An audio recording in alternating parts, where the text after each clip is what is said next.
বৃহস্পতিবার জাতীয় সংসদ ভবনের দক্ষিণ প্লাজায় পায়রা অবমুক্ত ও বেলুন উড়িয়ে জাতীয় সমাজসেবা দিবস উপলক্ষে আয়োজিত ওয়াকাথন ও সমাজসেবা সম্মেলন উদ্বোধন করেন অন্তর্বর্তী সরকারের প্রধান উপদেষ্টা ডক্টর মোহাম্মদ ইউনূস। এই সময় দেশ ও জনগণের কল্যাণে কাজ করে যাওয়ার কথা বলেন বক্তারা। জনকল্যাণ মন্ত্রণালয় ওনাদের কাজের মাধ্যমে সেবা সবার কাছে পৌঁছে দেবে আশা করি। দেশের সিংহভাগ জনগোষ্ঠী এই মুহূর্তে কর্মক্ষম এবং তরুণদের দিকে তাকালে আপনারা খুব স্পষ্টভাবে দেখতে পাবেন যে আমাদের মধ্যে কাজ করার একটা আকাঙ্ক্ষা, আমরা দেশকে কিছু একটা দিতে চাই। দেশের বয়োজ্যেষ্ঠ দুস্থদের জন্য বয়স্ক ভাতা বাবদ মাসিক ৬০০ টাকা বরাদ্দ করা হয়, যা দিয়ে একজন বয়োজ্যেষ্ঠ মানুষের মৌলিক চাহিদা চিকিৎসা সুবিধা প্রাপ্তির ন্যূনতম পূরণ হয় না। আমি আজকে এই সমাজসেবা দিবসে দুস্থ বয়োজ্যেষ্ঠদের জন্য মিনিমাম ৩০০০ টাকা বয়স্ক ভাতা প্রদানের দাবি জানাচ্ছি। সমাজের দরিদ্র সীমার নিচে বসবাসকারী নারী জনগোষ্ঠী পুষ্টি চাহিদা পূরণের লক্ষ্যে বিশেষ ভাতা প্রদানের দাবি জানাচ্ছি।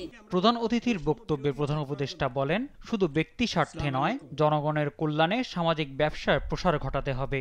নিঃস্বার্থে যেরকম ব্যবসা করা যায়, পরের স্বার্থেও ব্যবসা করা যায়। যে ব্যবসার থেকে আমি নিজে এক পয়সাও মুনাফা নেব না, যাবতীয় যা কিছু করছি পরের স্বার্থে করছি, এবং সেই টাকা যা রোজগার হবে সেই ব্যবসার মধ্যে থেকে যাবে, এতে আমি আনন্দ পাব। সামাজিক সমস্যা সমাধানে সরকার নয়, ব্যক্তি ক্ষমতার গুরুত্ব তুলে ধরেন তিনি। আমাদের যে শক্তি আছে, ব্যক্তির যে শক্তি আছে, সেই শক্তির কাছে সরকারের শক্তি নস্যি, মোটেই তুলনা করা যায় না। আমাদের শক্তি, ব্যক্তির শক্তি, এটা প্রচন্ড শক্তি। একবার শুধু তাকে উন্মোচন করা, জাগিয়ে তোলা।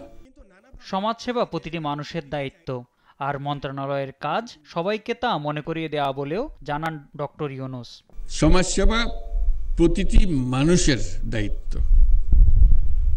মন্ত্রণালয়ের কাজ হলো আমাদেরকে স্মরণ করিয়ে দেওয়া, পাছে যেন ভুলে না যাই, এই দায়িত্ব থেকে আমরা দূরে সরে না যাই।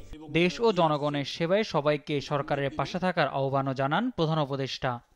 দেশের সবাইকে মনে করিয়ে দেওয়া এই দায়িত্বের কথা।